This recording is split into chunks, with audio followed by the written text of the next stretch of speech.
gallabuxur í flottu úrvali. Þátturinn í boði Jóðum Jóð.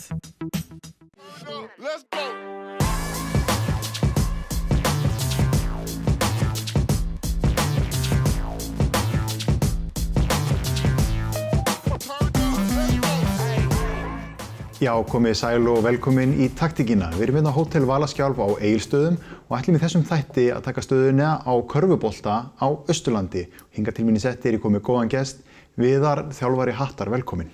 Takk fyrir. Við tökum stöðuna á körfuboltanum á Austurlandi. Það eru þið í næstastu deild og síðan eru lið í neðri deildunum. Já, það er verið uppsveifla á Austurlandi. Fjarðabyggð hefur verið að starta starfi á mér finnst þetta Reyðarfirði, Eskifirði og Neskaupstað. Það verið eitthvað á Fáskrúðsfirði, minnst hvort spila einhverju leiki þar í þriðju deildinni. Þannig að það er bara jákvætt og ætti að vera möguleikar í því að við styðjum við þá og þeir við okkur. Akkurat, og yngri flokkastarf þar líka, það eru í kringum 90 iðkendur hjá Fjarðabyggð og þetta verður til þess að það verða mögulega til fleiri leikmenn á Austurlandi.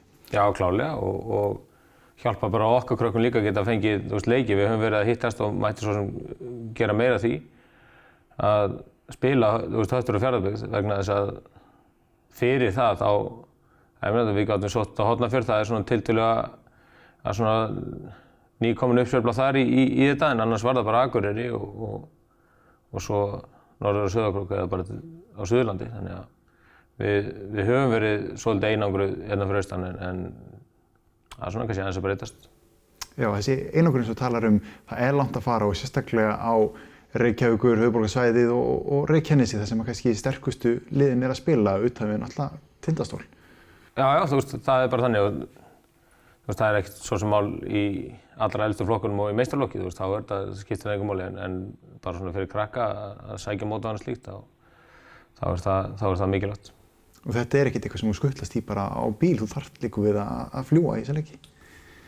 Já, við kjósum að búa hérna og þetta er einn af, kannski ekki, þetta er ekki helsti kosturinn en við kjósum það og það þýðir ekkert að vera væli við því, við bara þurfum að finna leiðir en þetta er jákvætt fyrir okkur, þessi þróun sem hefur verið síðust ár með að fá barnastarf inn í Fjarðabyggð og við vonandi, getum gert betur í að styðja þá og þeir við okkur bara í framtíðinni.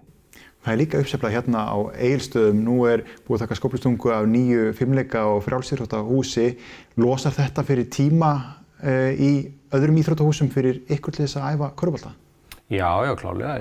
Þetta er bara frábært fyrir allt íþróttastarf á Fljótsdalshéraði vegna þess að íþróttamiðstöðin íþróttahúsið hérna hefur verið löngu sprungið. Við erum í lítinn sal í Fellabæ sem að nýtist, svona lala. Það nýtist aðeins en það þyrfti að vera meira og með því að þetta fimmleikahús og frjálsíþróttaaðstaða komi þá held ég að við séum með tipp-topp aðstöðu í öllum greinum hérna. Við tölum aðeins þig sem leikmann. Þú kemur hingað og þú spilar og þú ert partur af liði sem fer upp í efstu deild 2005. Hvernig var liðið á þessum tíma á andrúmsloftið hér? Já, það kom svona eins og þrumar heiðskír í loftið þegar liðið fer upp í efstu deild 2005 vegna þess að við vorum ekkert sérstaklega góðir þannig séð en einhvern veginn svona byggðist upp moment og stemming í kringum hjá okkur sem að gerði virkilega sterka heild sem kom sér upp deild árið 2005 og það er nú þekkt að formaður Gorgnsdeildarinnar þá, Björn Kristleifsson, sagði nú man ég hvort það var Austurglugginn að vera komin eða hvort það var Austri eða eitthvað þá sagði hann að við ætlum ekki upp þegar hann var spurður út í þetta og það svona kveikti einhverja neistið á sumum en þá fórum við inn í úrslitakeppnina sem síðasta lið inn í úrslitakeppnina og kom mjög óvart. Það getur kannski að vera svona byrjunin á smá uppsveiflu, sko. Já. Þú tekur síðan við þjálfun meistaraflokks 2011. Já. Og þú ert búinn að bæði koma liðinu upp deild og falla með liðinu og komaði upp aftur, það kom upp... Já, niður einu sinni viðbót. Já, niður einu sinni viðbót. Það fór upp að því 2015 og 17. Já. Það rosalega mikill munur á þessum tveimur deildum í körfunni. Já, og sérstaklega, þú veist, náttúrulega fyrir síðasta tímabil þá náttúrulega breytist regla erlenda leikmenn. Þú veist, það var þannig að þegar við vorum uppi að þá var svokölluð 4+1 regla. Það mátti bara einn erlendur leikmaður vera inn á vellinum í einu. Sem að gerði okkur aðeins erfitt fyrir vegna þess að við áttum erfitt með að sækja okkur leikmenn til þess að styrkja liðið verulega þegar við vorum að fara upp. Í þessi skipti þá vinnum við fyrstdeildina með svona tiltölulegum yfirburðum. En erum samt sem aður langt frá því að vera nógu góður þegar við komum í eftirdeild og vorum með stemmingu og svona moment með okkur þegar við förum upp en náum ekki að klára svona jafna leiki framan af í þessum tímabilum og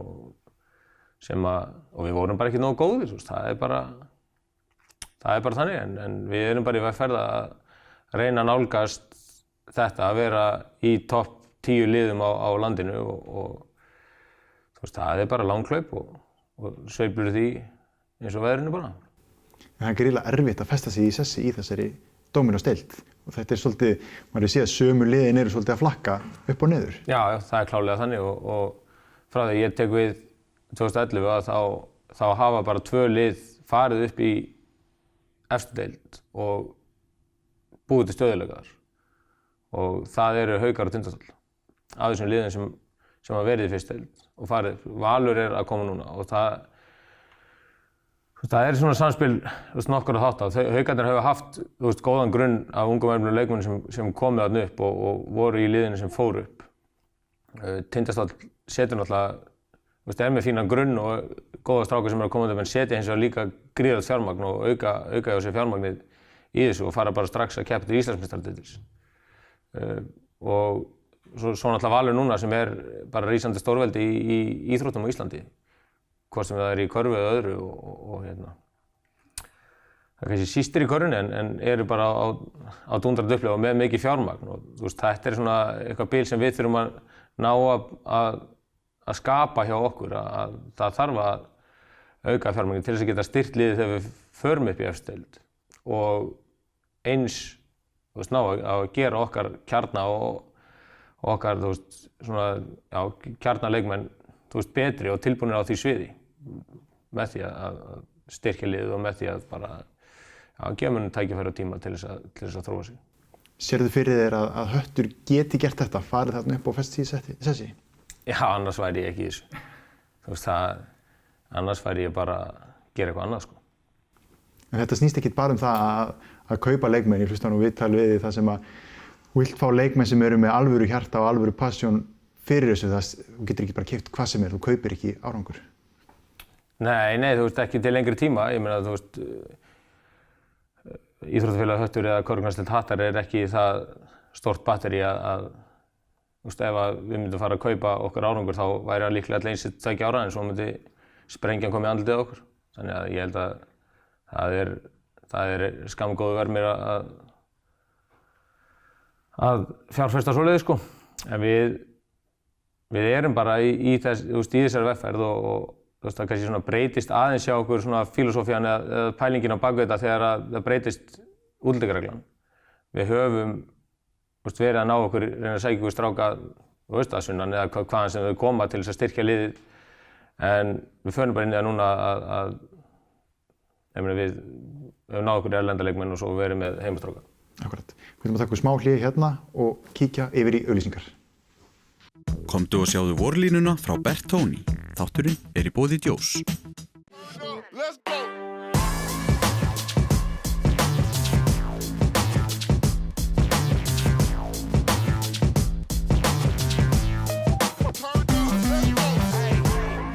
Já, og við höldum áfram hérna í taktíkinni við að byggja upp góða leikmenn í yngri flokkum. Það hlýtur að skipta gríðarlega miklu máli og ætlar að búa til stöðugt gott meistaraflokkslið.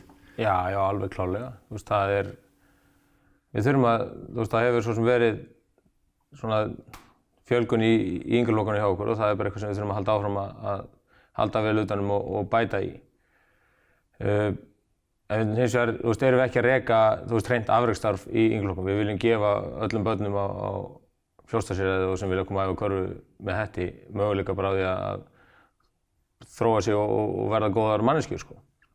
Það geti alveg verið að einhver sem ekki flinkur þegar hann 12 ára verði besti leikmaðurinn eða jafnvel bara mikilvægur stjórnarmaður eða hvað sem það sko. Þetta snýst ekki endilega bara leikmenninn á vellinum. Það fólk að vinna bak við tjöldin sem vinnur gríðarlega óeigingjarnt og mikilvægt starf sem kannski grunnurinn að þessu öllu, sko.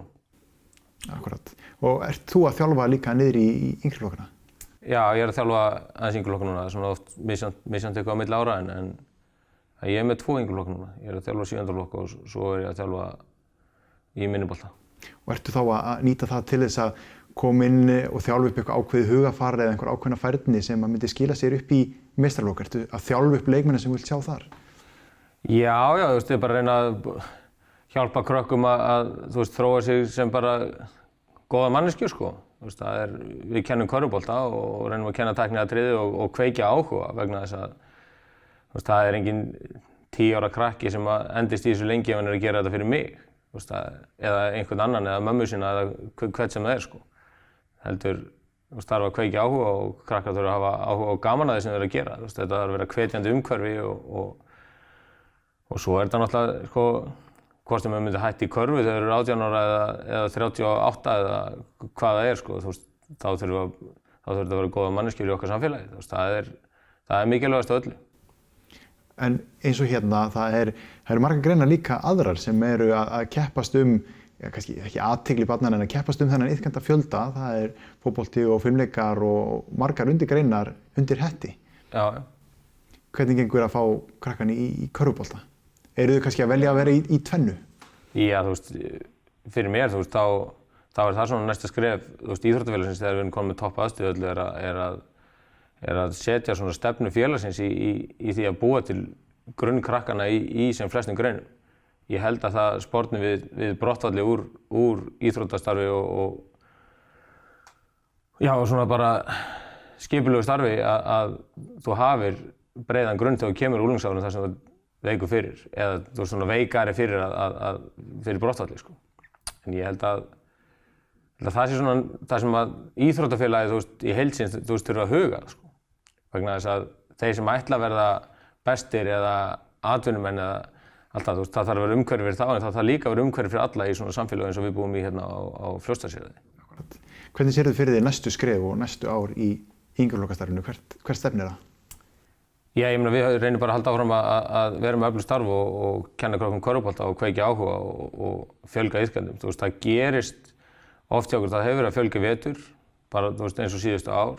En það gerist oft einhvern veginn þegar að krakka koma í svona 3. til 7. bekka, þá þau oft að byrja í körfu á Íslandi. Það er ekkert margir sem það eru færri í 1. og 2. bekk heldur en venjulega í 3., 4. og 5. sko. Þá eru krakkar oft að koma inn og svo hefur við náðu að halda ágætlega út svona fram á unglingsárinu og náðu að halda út eins og núna erum við bæði með 10. flokk og drengjaflokk bara í fyrsta skipti. Við höfum verið með unglingsflokk síðustu ár en það kemur svona smá gat í það núna. Þannig að þetta spilast svolítið svona steft í fjöldanum, sko.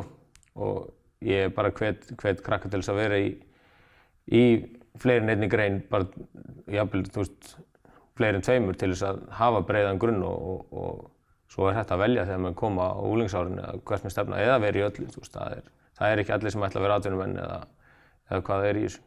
Það kom eins og sveiflur í árgangana eins og þú talar sérðu fyrir þér að með því að eins og Fjarðabyggð er að koma og efla sitt körfuboltastarf að það sé þetta kannski koma meiri í veg fyrir svona sveiflur með að vinna þetta eitthvað saman? Já, klálega. Mér finnst það bara í öllu íþróttastarfi á Austurlandi eiga að vinna meira saman og Austurlandi í staðinn fyrir að vera að nýta í hvort annað, hvort sé Fljótsdalshéraði eða Fjarðabyggð eða hvað það er, sko. Að Austurland þarf bara að vinna saman í heild vegna þess að við erum eiginlega bara sjálfum okkur verst ef við ætlum ekki að vinna saman í þessu. Og ég vona að það verði, þegar þetta þróast svona áfram í körfunni næsta ári, þetta er svona tiltölulega ný staða, að þá verði meira samstarf sem að vonandi allir græða á. Akkurat í staðinn fyrir að stefna því að búa til 2 öflug lið sem að það kannski bara er engin grundvöllur fyrir slíku? Nei, við höfum kannski séð það, í fótbolta á Austurlandi, að það er í staðinn fyrir að eiga já, fyrir mér, eitt úrvalsdeildarlið í fótbolta, þá eru, mörg annar og þriðjudeildarlið, En kannski erfitt og kannski ekki samstaða það, eða það örugglega ekki samstaða það. En ég kannski líka hef oft einhverja svona sérstakar skoðanir en ég sit ekki á þeim. Það á að vinna þetta saman. Fyrir mér eigum við bara stefnið átt að það verði, svona í meistaraflokkum verði bara eitt íþróttalið á Austurlandi sem á bara að keppa í efstu deild í öllum íþróttaflokkum, bæði í karla og kvenna. En þó yngri flokkarnir haldi sér í hverju einu bæjarfélagi. Já, og upp á það kannski líka að sé þetta búið til þessi mót og samkeppni þar í yngri flokkunum. Já, klárlega.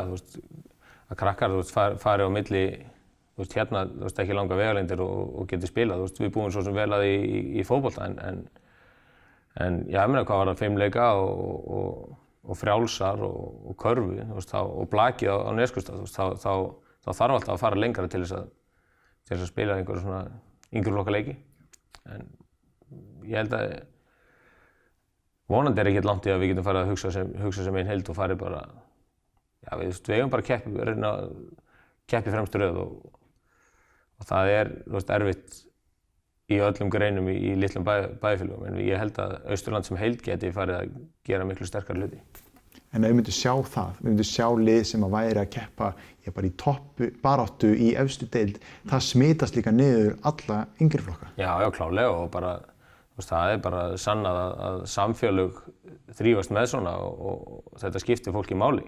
Það það sem við erum að sjá hérna í körfunni núna, að við erum búin að vera að ströggla eins og bara síkastið og það, góða við að það hafa allir, eða flest allir í samfélaginu sem að fylgjast með þessu og mæta fleiri hundruð manns stundum oft á leiki að hafa skoðun á þessu. Það var ekki þannig fyrir 5-6 árum síðan. Þá var bara eðlilegt að Höttur tapaði og bara áfram gakk. Nú fólk ekki sama. Við viljum alltaf búið til velgengni þannig að það kemur sveifla inn í samfélagið að fólki líður vel og hefur eitthvað að tala þegar að það gengur vel. Þannig að við erum greinilega að ná inn fyrir skrápinn og fólki aðeins í þessu og ætlum okkur að halda áfram að byggja upp því og fara upp deild þá núna í vor. Akkurat. Tökum smá hlið hérna, kíkjum yfir í annað auglýsingahlið. Gallabuxur í flottu úrvali. Þátturinn í boði Jóðum Jóð.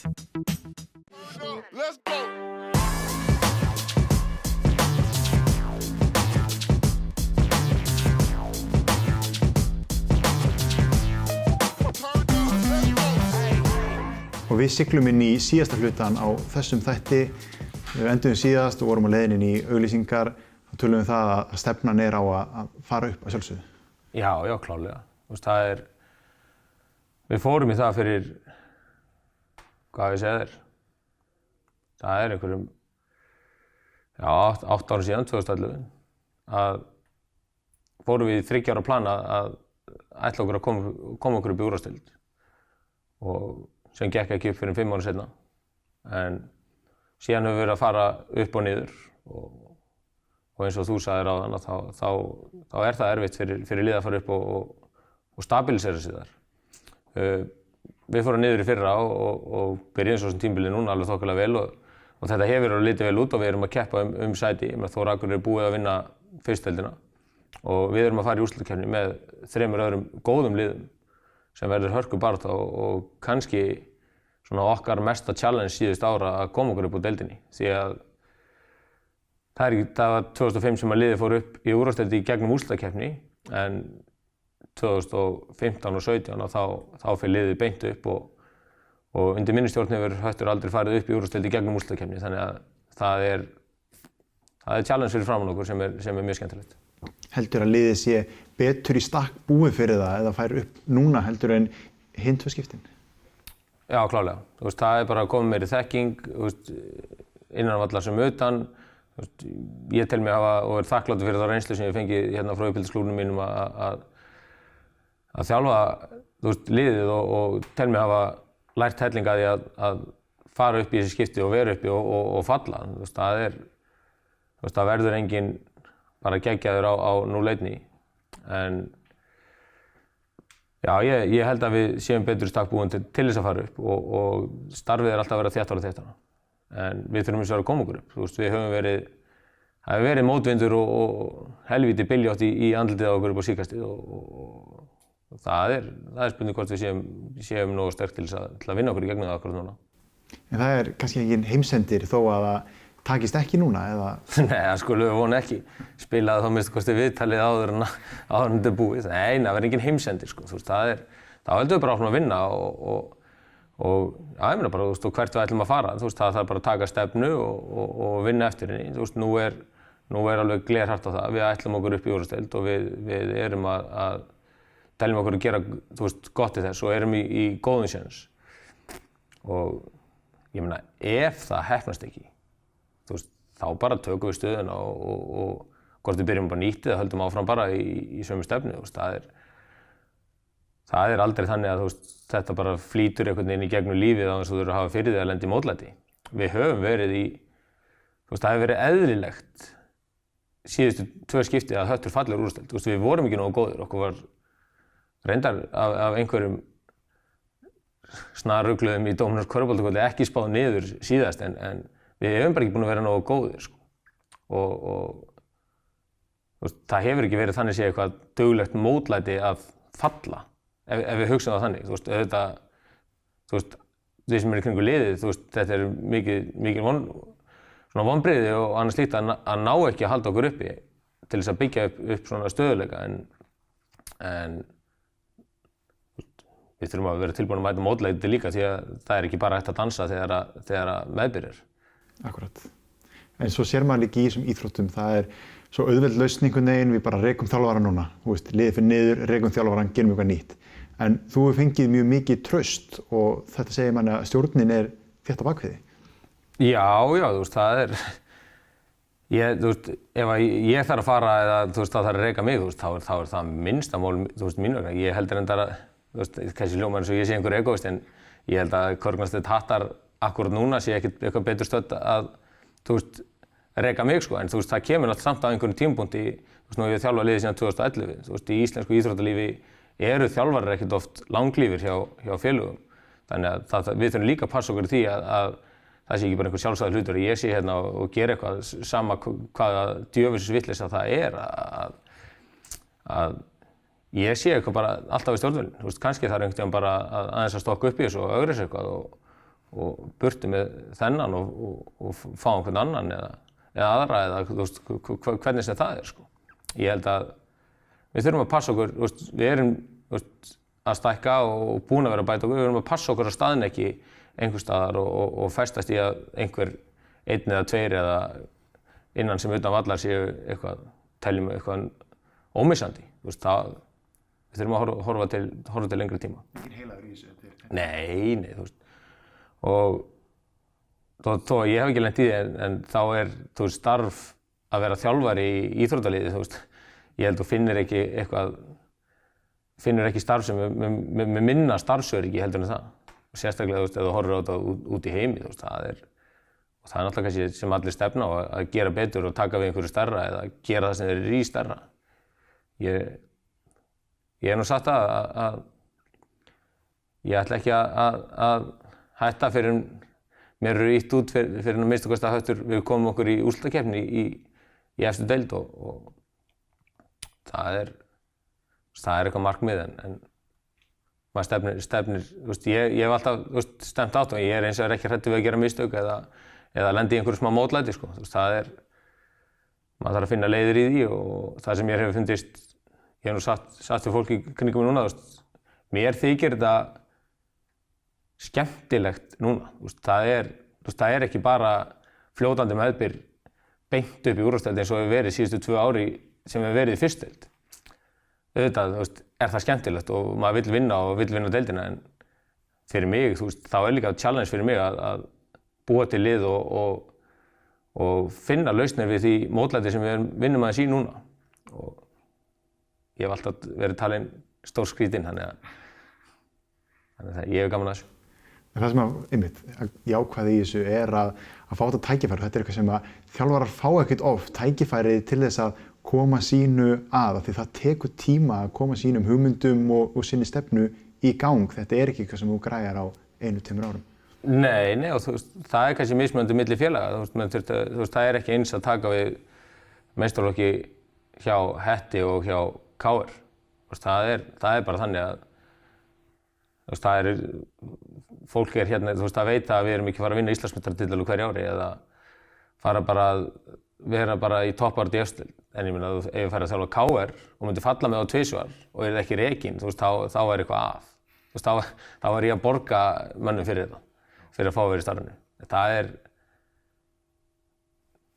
er bara misjafnt eftir stefnufélag og hvað félög eru stór og sögunni og öðru slíku. Við erum í uppsveiflu, þó við séum í fyrstu deild, þá hefur stöðuleiki, hversu svona gæðin á liðinu og öllu sem í kringu það hefur ekki verið svona í mörg ári röð eins og núna. Þannig að við erum ennþá bara í þessari vegferð og við erum að gera vel og við þurfum bara að halda áfram að bæta í það og stundum sér maður ekki allt á töflunni vegna þess að ég held að við séum líka að gera þokkalega vel í svona okkar samfélagi.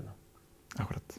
Viðar, takk kærlega fyrir spjallið og gefa okkur innsýn bæði í starf þitt sem þjálfari og bara Hött og körfuboltann á Austurlandi. Já, bara takk fyrir að fá að koma hérna. Þetta er skemmtilegt. Við erum með flottan þátt. Takk fyrir það. Og takk áhorfendur kærlega fyrir áhorfið í þessum þætti. Við sjáumst í næstu viku.